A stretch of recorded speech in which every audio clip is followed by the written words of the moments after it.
दोस्तों, तो finally start करते हैं हम अपनी पढ़ाई। और सबसे पहले जो शुरू करेंगे वो करेंगे हम पेंशन सेक्टर से। ठीक है। अब पेंशन सेक्टर में जब आप देखेंगे तो यहाँ पे कुछ 6 कंपोनेंट्स दिए गए हैं जिसकी कि हमें एक नॉलेज होनी चाहिए ठीक ठाक सी।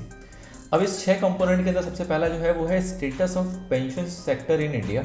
इसका क्या स्टेटस है हमारा। सेकंड आएगा types of retirement schemes in India and their features. कितने प्रकार के रिटायरमेंट स्कीम्स हैं इंडिया में, उनकी क्या विशेषताएं हैं, उन पे बात करेंगे। अगला आएगा एनपीएस, जो कि कहीं ना कहीं इसी का कंपोनेंट है। जो हम पेंशन सेक्टर का स्टेटस देखेंगे उसमें हमें एक रूप दिखाई देगा एनपीएस का और दूसरा रूप दिखाई देगा हमें एपीवाई का, अटल पेंशन योजना का। ठीक है सर। इसके बाद बात आएगी एन्युटी प्लान्स। क्या होते हैं एन्युटी प्लान्स, क्या होते हैं इसके फायदे, किस तरीके से इसको मैनेज किया जाता है, इसकी बात करेंगे। और last but not the least बात की जाएगी इन्वेस्टमेंट के बेसिक्स की।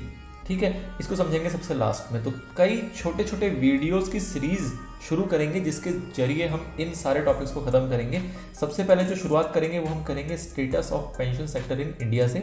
उसके बाद ये देर ऑन ये जब हम इस वाले टॉपिक को कवर करेंगे तो इसके अंदर आपको एनपीएस की एक बेसिक अंडरस्टैंडिंग मिल जाएगी, साथ ही में एपीवाई की भी एक बेसिक अंडरस्टैंडिंग मिल जाएगी। हाउएवर इसके अलावा भी हम इसकी और टेक्निकलिटीज को समझेंगे इंडिविजुअली इन दोनों के बारे में जब हम चर्चा करेंगे। ठीक है, चलिए जी। तो ये था आपका ओवरव्यू पेंशन सेक्टर का कि किस तरीके से हम इसको शुरू करेंगे और खत्म करेंगे। कई सारे छोटे छोटे वीडियोस में इसको आपको कवर कराया जाएगा पूरा का पूरा। और जब ये पूरा कवर हो जाएगा फिर हम प्रैक्टिस करेंगे कुछ एमसीक्यूज के ऊपर, ताकि हमें एक एग्जाम पॉइंट ऑफ व्यू से क्लैरिटी आ जाए कि किस तरीके से सवाल पूछे जाएंगे और किस तरीके से हम उसको अटेम्प्ट करेंगे। ठीक है, चलिए जी।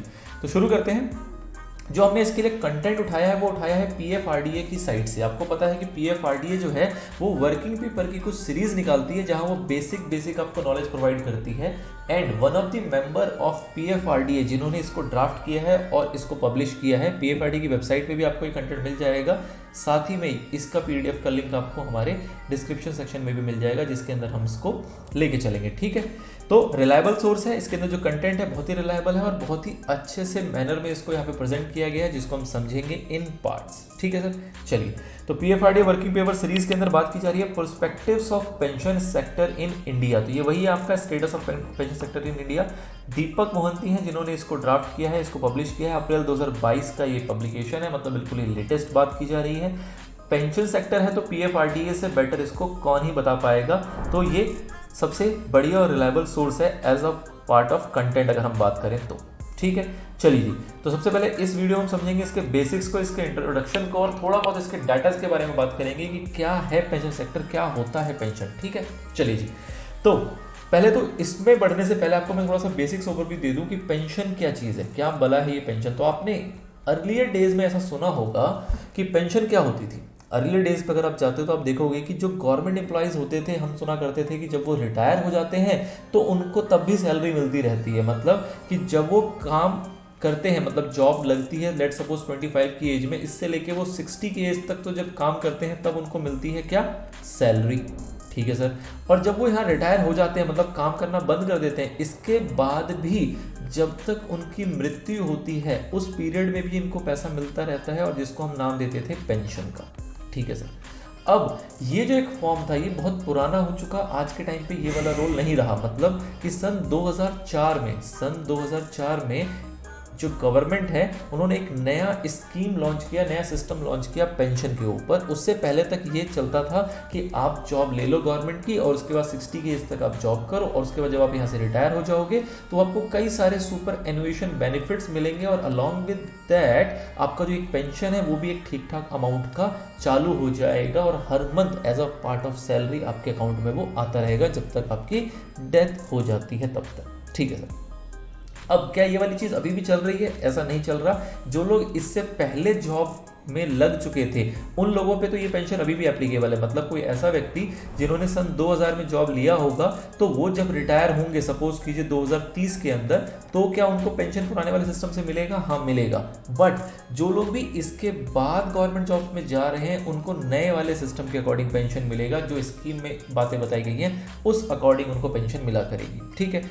अब क्या हुआ कि ये जो स्कीम था, ये स्कीम बहुत ही कम पॉपुलेशन को कैटर कर पाता था, मतलब कि जो गवर्नमेंट एम्प्लॉयज थे वही इसका बेनिफिट ले पाते थे। इसके अलावा बाकी जो पॉपुलेशन है, बाकी जो जनता है, ये पेंशन के बेनिफिट से वंचित रह जाती थी। तो गवर्नमेंट कुछ ऐसा लेके आई जिसमें उन्होंने कहा कि गवर्नमेंट एम्प्लॉय को भी पेंशन का बेनिफिट मिल सके, साथ ही में जो प्राइवेट एम्प्लॉयज हैं उनको भी बेनिफिट मिल सके, साथ ही में अगर कोई सेल्फ एम्प्लॉयड है, कोई अगर सेल्फ एम्प्लॉयड है तो उसको भी पेंशन का बेनिफिट मिल सके, अगर वो उस अकॉर्डिंग प्लानिंग करके चले। तब जब वो वर्किंग फेज में होते हैं तब उनको ओल्ड एज में इनकम की सिक्योरिटी जो है वो प्रॉपरली बनी रहे, कोई परेशानी उनको ना हो, इस टाइप की एक मैकेनिज्म को डेवलप किया गया, उसकी हम चर्चा यहाँ पे करने जाएंगे। ठीक है, तो ये मैंने आपको कुछ बेसिक्स बताया कि पहले क्या चलता था और उसमें किस तरीके से मॉडिफिकेशन किया गया, और उसका पर्पस ये था कि जो ओवरऑल पॉपुलेशन है इंडिया की वो इसके अंदर कवर की जा सके। काफ़ी हद तक कवर हो गई है और काफ़ी ही रफ्तार में इसको ग्रोथ मिल रही है इंडिया में। चलिए जी, तो देखते हैं। तो इंडिया का पेंशन सेक्टर जो है बेसिकली उसके अंदर दो चीज़ें कवर होती हैं, एक आता है आपका एनपीएस और दूसरा आता है आपका एपीवाई, नेशनल पेंशन स्कीम, और दूसरा है आपका अटल पेंशन योजना। ठीक है, और ये जो है ये बहुत ही फ्लेक्सिबल मोड है आपके पेंशन सेक्टर की, जो कि क्या करती है, आपकी ओल्ड एज इनकम की सिक्योरिटी प्रोवाइड करती है। क्योंकि जब हम जॉब कर रहे होते हैं, जब स्टार्टिंग में हमारी जॉब लगती है, तब हम रिटायरमेंट के बारे में नहीं सोचते, लेकिन at the time of retirement जब नेक्स्ट डे से आपकी सैलरी आनी बंद हो जाएगी तो आप सर्वाइवल कैसे करेंगे, उस टाइम पे भी आपको एक इनकम की आवश्यकता होती है, ताकि आपका जो रिटायरमेंट है वो अच्छे से व्यतीत हो सके, पोस्ट रिटायरमेंट लाइफ जो है वो अच्छे से कट सके। उसकी बात करता है, उसकी सिक्योरिटी की बात करता है आपका इंडिया का पेंशन सेक्टर, जिसमें दो पेंशन स्कीम आती है, एनपीएस और एपीवाई। ठीक है जी। अब जैसे मैंने आपको पहले बताया कि ये जो पहले था वो सिर्फ गवर्नमेंट एम्प्लॉय के लिए था, बट जब इसको लॉन्च किया गया तो कहा गया कि नहीं नहीं नहीं, ये सिर्फ सैलरी एम्प्लॉय को बेनिफिट नहीं देगा, बल्कि हर एक आम आदमी को, चाहे वो अपना धंधा करता हो, चाहे वो प्राइवेट एम्प्लॉय हो, सभी को इसके थ्रू बेनिफिट प्रोवाइड किया जाएगा। ठीक है सर, ओके। अब इसके अंदर अगर आप डेवलपमेंट की बात करें तो जब पहले हमें बेसिकली हमारा टारगेट क्या है, हमारा टारगेट अगर आप समझेंगे तो ये इंडिया की पॉपुलेशन है, इसमें से सिर्फ इतने लोग जो है वो पेंशन में कवर होते हैं, और हम चाह रहे हैं कि सभी लोग जो है वो पेंशन में कवर हो जाए, ये हमारा टारगेट है। तो हम इसके ग्रोथ को आइडेंटिफाई करना, और कुछ स्टैटिस्टिक्स हैं जो आपको ध्यान में रखने होंगे, आपके एग्जाम से रिलेटेड बहुत काम आएंगे वो। ठीक है, तो यहाँ पे कुछ पिछले 5 साल के स्टेटस दिए गए और कहा गया क्या कि अगर हम एपीवाई की बात करें, अटल पेंशन योजना की बात करें, तो जो सब्सक्राइबर्स हैं वो 3 गुना से भी ज्यादा इसके अंदर बढ़े हैं। ये होता क्या है एपीवाई, वो डिटेल में अपन समझेंगे आगे, बट फिलहाल आप कुछ स्टैट्स है, प्रोडक्शन की बात हो रही है तो इसलिए उस पर अभी नहीं जाते हैं। तो क्या कहा जा रहा है कि जो एपीवाई स्कीम है, इसके अंदर जो सब्सक्राइबर है वो पिछले 5 सालों में 3 गुना से भी ज़्यादा हैं, वो इंक्रीज हुए हैं। ठीक है सर, और अगर एनपीएस की बात करें तो एनपीएस के अंदर जो पैसा है, जो फंड है, उसको बोलते हैं हम पेंशन एसेट्स। एनपीएस का जो पेंशन एसेट है, मतलब जो फंड है, वो 4 गुना से भी ज़्यादा जो है वो ग्रो किया है हमारा पिछले 5 सालों के अंदर। तो बहुत ही बड़ी इंक्रीमेंट है। मतलब क्या है कि जो हमारा पेंशन सेक्टर है वो धीरे धीरे एक्सपेंड हो रहा है, और हमें ओवरऑल इंडिया की पूरी पॉपुलेशन 138 करोड़ की पॉपुलेशन को यहाँ पे कवर करना है। ठीक है जी, अच्छा। अब जो ये पेंशन है ये बेसिकली क्या करता है, ये आपकी एक सेविंग का आपको एक माध्यम देता है, और सेविंग के साथ साथ आपकी जो ओल्ड एज लाइफ होगी उसमें आपकी इनकम कैसे बनी रहे उसके बारे में ये आपकी बात करेगा। ठीक है सर, चलिए बढ़ते हैं इंट्रोडक्शन की तरफ। पेंशन क्या है सर? पेंशन एक इंस्ट्रूमेंट है जो कि 2 फैसिलिटी प्रोवाइड करता है। कौन कौन सी? एक तो फाइनेंशियल सेविंग्स और दूसरा ओल्ड एज इनकम सिक्योरिटी। मतलब कि आज अगर आप कुछ कमा रहे हैं तो इसमें से आप कुछ बचाते हैं, सपोज 2000 रुपये आपने बचाए इसके अंदर से, जो आपने एनपीएस में कंट्रीब्यूट किया, this is your financial saving, और साथ ही में आपकी एक ओल्ड एज की इनकम सिक्योरिटी इससे बन के तैयार हो जाती है। तो ये एक बहुत अच्छी चीज़ है। अब अगर आप बात करते हैं किसी एक ऐसे नौजवान से जो सपोज 22 साल का है और ताज़ा जॉब उसकी लगी है, तो ये जो व्यक्ति है ये जब अपनी एम्प्लॉयमेंट में प्रवेश करता है तो ये सेविंग्स के बारे में कितना सोचता है? आप खुद सोचिए, ये सेविंग्स के बारे में बिल्कुल भी नहीं सोचता। ये सोचता है कहाँ रिटायरमेंट होगी, कब 60 साल आएंगे, उसके बाद की चिंता हम आज क्यों करें, उसकी चिंता हम आज क्यों करें, क्यों ना आज की ज़िंदगी को एंजॉय किया जाए, आज की लाइफ को एंजॉय किया जाए। इसकी वो चिंता नहीं करता कि 60 साल के बाद की लाइफ कैसे कटेगी। वो ये कहता है कि इतने साल तक हम जिंदा रहेंगे, जब तो आज जिंदा है, आज तो जी ले पहले सही से, इस टाइप की बातें जनरली इंसान सोचता है जब वो नया नया स्टार्ट करता है, ठीक है। इसी को मॉडिफाई करने के लिए हमारा जो ये अथॉरिटी है वो इसकी एजुकेशन पे, इसकी अवेयरनेस पे काम करती है, PFRDA, ताकि जो यंगर जनरेशन है हमारी वो आपका एनपीएस है इस टाइप के पेंशन सेक्टर की स्कीम्स की तरफ जागरूक हो और इसकी बेनिफिट्स को समझे और इसमें इन्वेस्ट करें, अपनी सेविंग्स को इंक्रीमेंट करें। तो उसको जागरूकता फैलाने का काम भी हमारा ये अथॉरिटी करती है, ठीक है सर।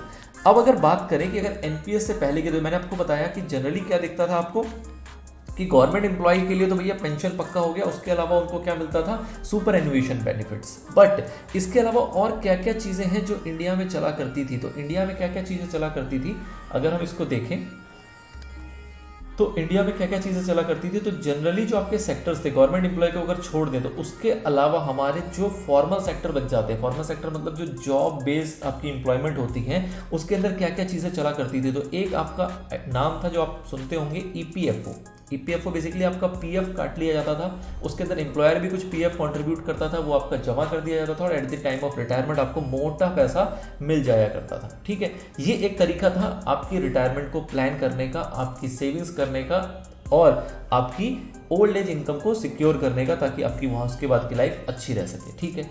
ईपीएफओ के अंदर भी दो कंपोनेंट होते हैं, जो आपके कुछ एक ऐसे एम्प्लॉयज होते हैं जिनकी इनकम जो है वो एक लिमिट से कम होती है, तो ईपीएफओ इसको दो पार्ट में डिवाइड कर देता है।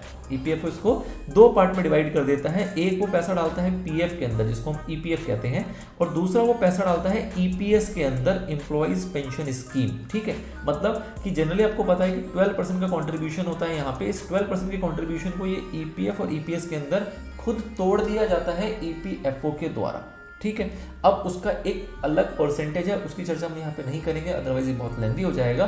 बट द थिंग इज कि अगर आपकी एम्प्लॉयमेंट इनकम जो है वो एक सर्टेन लिमिट से नीचे है, तो ईपीएफओ वहाँ पे एक नया स्कीम इंट्रोड्यूस करता है। वो कहता है सारा पैसा हम पीएफ में नहीं डालेंगे, कुछ पैसा हम ईपीएफ में डालेंगे और कुछ पैसा हम ईपीएस में भी डालेंगे, और दोनों का बेनिफिट आपको at the age of retirement, मतलब आफ्टर रिटायरमेंट आपको उसका बेनिफिट मिल जाया करेगा। एक तरीका तो ये हुआ करता था बिफोर एनपीएस, ठीक है सर। दूसरा तरीका क्या होता था, कुछ इंश्योरेंस कंपनीज हैं, कुछ ऐसी इंश्योरेंस कंपनीज हैं वो आपको कई सारे ऐसे स्कीम देती थी जिसमें आपको एन्युटी बेस्ड पेंशन मिला करती थी। एन्युटी बेस्ड पेंशन का मतलब क्या होता है कि वो इंश्योरेंस कंपनीज कहती थी कि आप कुछ कुछ पैसा एज अ इंश्योरेंस फॉर्म में हमारे पास जमा कराइए, जब आप रिटायर हो जाएंगे तो आपको हम पेंशन देना शुरू कर देंगे। जो भी एक अमाउंट होता था, जिस तरीके से भी उसको कैलकुलेट किया जाता था कि आप कितना जमा कर रहे हैं और उसका आपको कितना पेंशन बनेगा आफ्टर रिटायरमेंट। ये जो आपकी एन्युटी बेस्ड पेंशन है ये दो टाइप से होती थी। कई लोग यहाँ पे मंथली कंट्रीब्यूट करते थे और कई लोग यहाँ पे लमसम कंट्रीब्यूट कर दिया जाते थे। ये डिपेंड करता है कि इंश्योरेंस कंपनी किस तरीके से आपको पैकेज प्रोवाइड करती थी। कुछ पैकेज ऐसे होते थे जहाँ पे आपको मंथली कुछ कुछ पैसा कंट्रीब्यूट करते जाना है, और जब आपकी जॉब कंप्लीट हो जाएगी तो आपकी पेंशन वहाँ पे स्टार्ट हो जाएगी इस इंश्योरेंस कंपनी के द्वारा, ठीक है सर। एक तरीका ये चल रहा था। उसके बाद कुछ तरीके आते हैं आपके म्यूचुअल फंड्स के। कई सारे ऐसे म्यूचुअल फंड्स भी हैं जो आपको long term regular income schemes provide करते हैं। मतलब म्यूचुअल फंड में आप कंट्रीब्यूट कीजिए और उसके बाद आपके रिटायरमेंट के बाद आपको एक वहाँ पे पेंशन की सुविधा में एक इनकम आपका जनरेशन जो है वो चालू हो जाएगा जब आप रिटायर हो जाएंगे तब, ठीक है।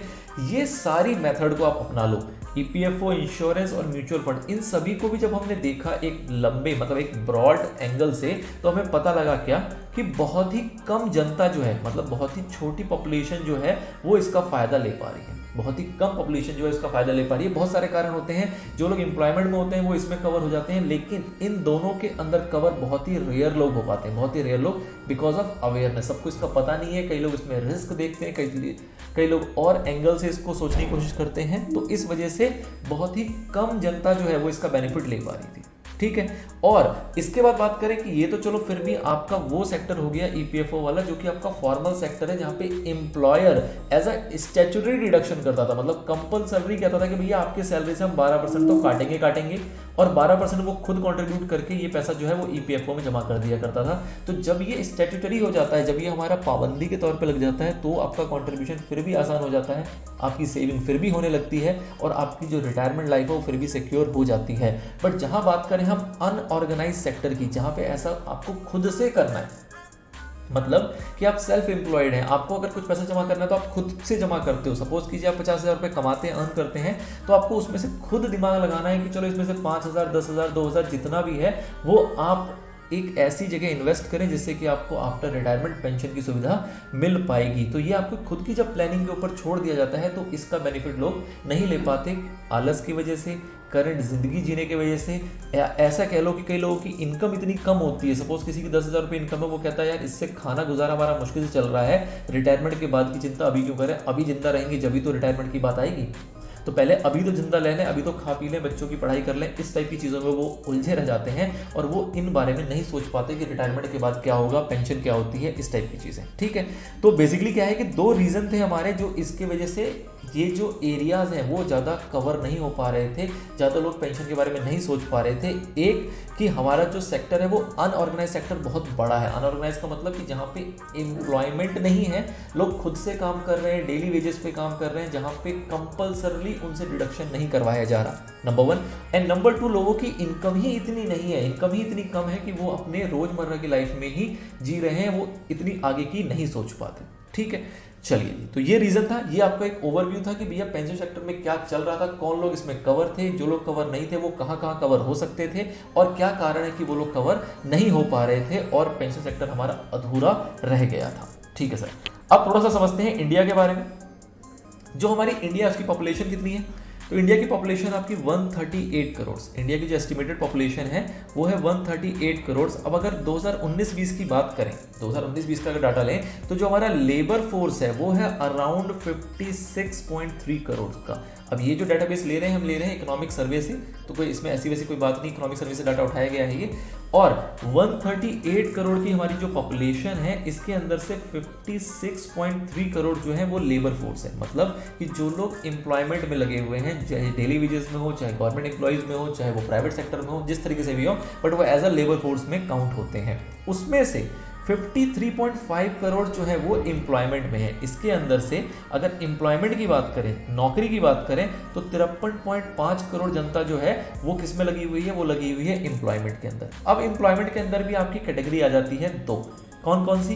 एक आता है आपका फॉर्मल सेक्टर, जहां पे फॉर्मल सेक्टर है, जैसे कि टाटा के अंदर कोई काम कर रहा है तो प्राइवेट सेक्टर ही क्यों ना हो, बट वो एक फॉर्मल सेक्टर में आता है, और जो गवर्नमेंट एम्प्लॉयज है वो भी आपके फॉर्मल सेक्टर में काउंट हो जाते हैं। तो अगर फॉर्मल सेक्टर की बात करें, जहां पे उनकी जो रिटायरमेंट प्लानिंग है वो पहले से होके चलती है बिकॉज ऑफ स्टैट्यूटरी डिडक्शंस, या फिर जो उनका एम्प्लॉयमेंट है, जो उनका एम्प्लॉयर है वो उनको इस type key benefits already provide करके चलता है। तो ऐसी जनता कितनी है आपकी? 5.9 CR, 5.9 करोड़ जनता जो है वो आपकी आती है फॉर्मल सेक्टर्स के अंदर। और बहुत बड़ी जनता ऐसी है जो कि इनफॉर्मल सेक्टर के अनऑर्गेनाइज सेक्टर से आती है, इनफॉर्मल सेक्टर के अनऑर्गेनाइज सेक्टर से आती है, जो कि बहुत बड़ी जनता है, जो है 43.2 करोड़। ठीक है, अब ये बहुत बड़ी जनता है जिसको कि हमें बेसिकली टारगेट करना था, जो कि टारगेट नहीं हो पा रहे थे। ठीक है, और इसके अलावा जो यहाँ पे गैप है, जो कि आपके एम्प्लॉयमेंट में ही नहीं आते, जो सेल्फ एम्प्लॉयड हैं, उनकी बात की जाएगी कि उनको टारगेट करने के लिए ये आपके एनपीएस स्कीम लाएंगे। ठीक है, तो अब जो ये अनऑर्गेनाइज सेक्टर में काम कर रहे थे, इनके लिए कोई ऑप्शन ही नहीं था। अगर मतलब ये खुद से चाह भी लें कि चलो जी पेंशन जैसा कुछ सोचते हैं, कुछ इन्वेस्ट करते हैं, तो ये कहाँ जाएं? इंश्योरेंस कंपनीज वगैरह को टैकल करना, उनकी बातों को समझना, उतनी फाइनेंशियल होशियारी रख पाना इतना आसान नहीं है, प्लस वो ट्रस्ट बिल्डअप कर पाना वो भी इतना आसान नहीं था। तो जब तक आपकी APY आई, अटल पेंशन योजना आई आपकी सन 2015 में, इससे पहले तक कोई भी आपका स्ट्रक्चर्ड पेंशन स्कीम जो है वो इंडिया में एग्जिस्ट नहीं करती थी, वो आपकी इंडिया में एग्जिस्ट नहीं करती थी। किन के लिए? जो कि अनऑर्गेनाइज सेक्टर के लिए है। अगर बात करें ऑर्गेनाइज सेक्टर की, तो इनके लिए तो आपका NPS जो है वो सन 2004 में आ गया था। उससे पहले की बात करें तो लोग EPFO में कवर होकर भी काम कर लेते थे, या फिर आपके अदर जो म्यूचुअल फंड्स वगैरह उसमें कवर होकर काम कर लेते थे। बट जो सारी चिंता थी वो किसके लिए थी? वो थी अनऑर्गेनाइज सेक्टर के लिए।